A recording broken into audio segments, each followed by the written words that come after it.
Народ, здорово. Пробег 4000, грубо говоря, 200.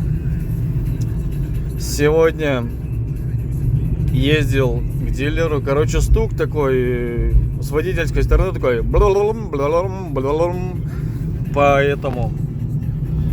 по неровной дороге, там по маленьким кочкам, короче, так вот все. Вот такой звук, короче. Я думал, там рейка или что-то такое, может там карданчики, не карданчики. В итоге приговорили электроусилитель руля, короче, он пойдет на замену. Он просто-напросто стучит новый. Но дилер не отказался, без всяких проблем, сказал все, там, назначил время, дату приехать. И дилер сделает вещи.